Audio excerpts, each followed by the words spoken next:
Muy buenos días, mi nombre es Joan Manuel Bonilla Contreras y con mis compañeros Eric Julián Rodríguez, Juan Sebastián García y Oscar Rodríguez les presentaremos lo que sería nuestro proyecto final de arquitectónica que consiste en la medición de un coeficiente de absorción de un tubo de impedancia. Primero que nada, lo que les vamos a hablar es de nuestra introducción. La importancia de este proyecto radica en que la importancia de este proyecto radica en que es necesario entender el comportamiento del sonido en un espacio, como lo puede ser una sala cerrada. La acústica de una sala depende de varios factores, como lo puede ser la geometría de la misma o los elementos presentes al interior de ella, los materiales que la conforman. Esto se debe a que cada material tiene sus propias características acústicas y una de esas características es el coeficiente de absorción energética, el cual nos indica la capacidad que tiene este material de absorber energía incidente al momento de chocar con el material. Es decir, al momento de encontrarse una onda sonora con este mismo material, es la capacidad que éste tiene de absorber dicha onda. Existen diversas maneras de conocer este tipo de características y una de ellas es la medición por un tubo de impedancia, el cual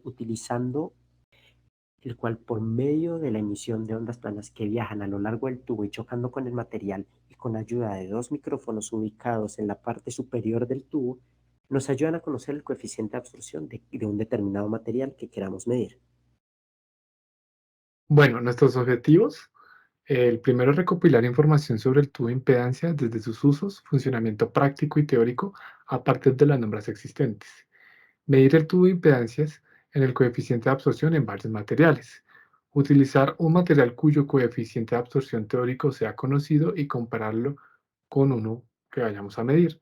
Y por último, comparar el comportamiento del coeficiente de absorción al vaciar las capas de cada muestra. Bueno, nuestra parte metodológica la dividimos en tres grandes secciones. ¿Cómo funciona? Los cálculos para realizar el, el coeficiente de absorción y pues el montaje y la medición. ¿Cómo funciona? Recordemos que el tubo de Gont es un dispositivo que nos permite interactuar con ondas estacionarias. Esto tiene varias aplicaciones, como calcular la velocidad de propagación del sonido, calcular los modos normales dentro del mismo tubo y pues la que nos interesa, calcular el coeficiente de absorción de un material. ¿Esto cómo lo vamos a lograr?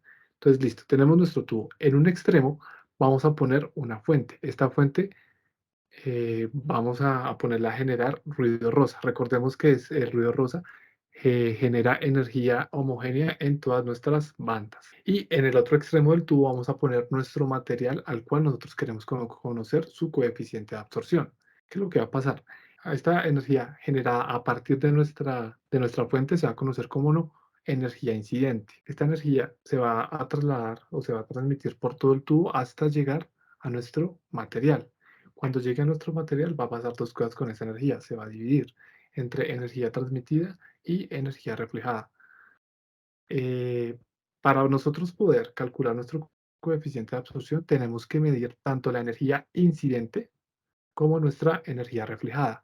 Esto lo vamos a hacer a través de dos micrófonos, como se muestra pues ahí en la imagen, donde uno va a estar más cerca de la fuente, que nos va a ayudar a capturar nuestra energía incidente, y el segundo, nuestra energía reflejada, que va a estar un poco más cerca del material.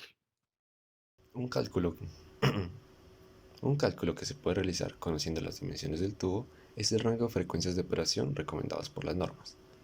En nuestro caso tenemos un diámetro de 0.1 metros y una separación de micrófonos fija de 0.068 metros, es decir, 10 centímetros y 6,8 centímetros respectivamente.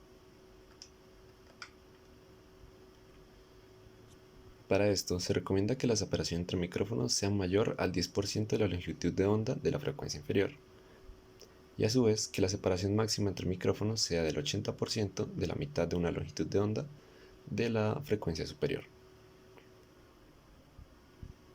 Despejando y resolviendo estas ecuaciones, nos da como resultado que tenemos un rango de operación recomendado de 50.4 Hz a 2017,6 Hz. Sin embargo, en nuestro caso, escogimos un rango de operación de 160 Hz a 1600 Hz. Siguiendo con la etapa de montaje y medición, podemos dividirlo en cuatro etapas: herramientas, calibración, medición y procesamientos. En la etapa de herramienta veremos todo el equipo y el flujo necesario para realizar las mediciones. En calibración realizaremos una calibración previamente a todo este proceso. Mediremos cada una de las muestras propuestas en el tubo de impedancias. Y por último procesaremos los datos en MATLAB. Y por último almacenaremos y procesaremos los datos de la medición. Tanto la 1050 y la ISO 10534 recomiendan establecer un flujo de señal donde se utilice un generador de señales, un amplificador, un altavoz, un tubo de impedancias, muestra, portamuestra, dos micrófonos iguales y un sistema para analizar señales. En nuestro caso, se guardan los archivos y posteriormente se realiza este análisis. Teniendo todos estos elementos se puede tener la configuración recomendada para realizar una medición. El primer paso in situ es calibrar el sistema. Para esto utilizamos una muestra con gran coeficiente de absorción. En nuestro caso fue una fibra de vidrio con muchas capas. Esta se coloca al interior del tubo y se produce un sonido rosa durante 10 minutos para calentar el sistema. Pasado este tiempo, se captura un audio por cada micrófono en la posición común de estos, es decir, en el micrófono 2 más cercano a la muestra. Se guarda este audio y posteriormente se cambia la posición repitiendo la captura, siendo estos 4 audios los que vamos a utilizar como calibración. Realizada la calibración, podemos medir los materiales deseados. Elegimos 3 tipos de material. El primero es un material derivado de residuos plásticos. Más conocido como PET, lana de vidrio y licra de algodón. Lana de vidrio y licra de algodón, que en sí son telas recicladas. Todas estas muestras se ajustan a un diámetro de 10 centímetros del tubo y del portamuestras. Como tal, en cada medición se varían las capas, esto para caracterizar el comportamiento de las muestras en función del espesor de estas. En este caso realizamos algunas mediciones de interés. Se realiza una medición de repetibilidad para comprobar el funcionamiento del sistema, es decir, colocamos la misma cantidad de muestras y volvemos a realizar el proceso, esto para comprobar que se pueda repetir el proceso en otras ocasiones. Y otro material de interés es la lana de vidrio, ya que en este tenía el coeficiente de absorción por octava especificado en su empaque, por lo que esto lo utilizamos como un punto de comparación. Para este procedimiento colocamos el material en el portamuestras, lo insertamos dentro del tubo, lo acoplamos en el tubo, generando un ruido rosa y capturamos un audio que sea mayor a 10 segundos. Guardamos todos estos audios y los pasamos a la etapa de procesamiento, donde todos estos se procesan en MATLAB calculando así su coeficiente de absorción por banda de octava. Procesamos todos estos archivos en MATLAB calculando el coeficiente de absorción por banda de tercia octava. Como tal, este procedimiento se resume entre el cálculo del cociente entre la energía absorbida y la energía acústica que incide de manera normal en la muestra. Es así como podemos seguir con nuestros resultados. Con esta metodología ya planteada llegamos a lo que serían nuestros resultados finales de esta investigación. Lo que hicimos con estos resultados de PET fue jugar con los diferentes espesores de cada una de las muestras. Inicialmente lo que hicimos fue coger una de las muestras de PET de capa y medirla. Como pueden ver, esta sería la línea naranja, obteniendo valores aproximadamente arriba del 20% de la energía absorbida entre 200 y 500 Hz. Posteriormente, al agregarle 2 capas de PET, vemos que su comportamiento es completamente exponencial, arrancando directamente desde los 160 más o menos a los 0.5% de coeficiente de absorción y llegando hasta un máximo de 1000 en la banda de 1600 de aproximadamente 0.9% de absorción. Pasando ya a 3 capas, vemos que su comportamiento es completamente mucho más alto, como se puede ver acá, que sería nuestra línea azul, que arranca directamente en una banda de 160 en un punto de 0.6. Y notando que su comportamiento máximo llega aproximadamente hasta los 0.8 en la banda de 160. Continuando con esto, pasamos a lo que serían nuestros resultados de la fibra de vidrio. Primero que nada, lo que hicimos fue comparar cómo era el funcionamiento teórico con respecto al práctico.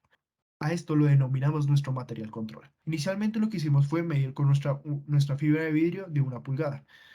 El resultado de esta medición se obtuvo en esta línea verde. Como pueden ver, su comportamiento es completamente exponencial. Ahora lo que hicimos fue en esta gráfica aplicar una línea de tendencia polinómica de tercer grado. ¿Esto para qué? Para ver cómo era el comportamiento teórico con respecto a la muestra verde que fue de manera práctica, que se tomó con valores de datos prácticos. Como pueden ver, el comportamiento no es similar, pero llega hasta ciertos puntos bastante igual. A comparación, si lo comparamos con la muestra que sería de fibra de vidrio de 2 pulgadas, que es la que tenemos acá a la derecha, notamos que arranca directamente desde los 0.3 y acaba más o menos en 0.95 en la banda de 160. ¿Esto qué quiere decir? Que a mayor espesor, mayor coeficiente de absorción va a tener.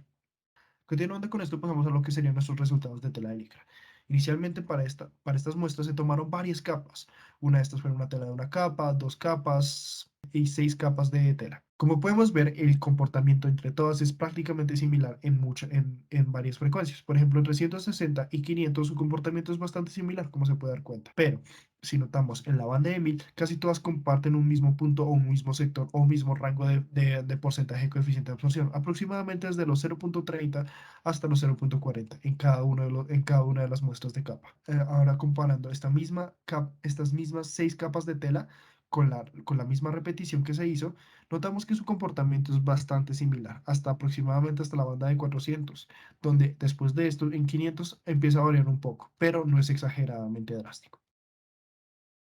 De este proyecto podemos llegar a diferentes conclusiones. Una de esas conclusiones es que gracias a las dos normas utilizadas como base para este proyecto, fue posible conocer el coeficiente de absorción de los materiales propuestos tanto de manera teórica como de manera práctica.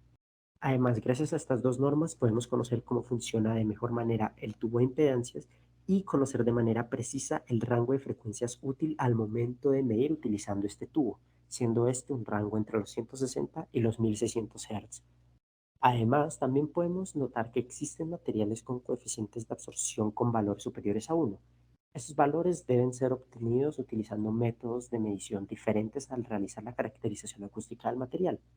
Esto puede comprobarse gracias a que al realizar la medición con la fibra de vidrio Black Theater que fue utilizada en el proyecto y comparar con los datos entregados por el fabricante, estos datos no coinciden, lo cual nos hace pensar que pudo medirse de manera diferente, obteniendo así datos diferentes.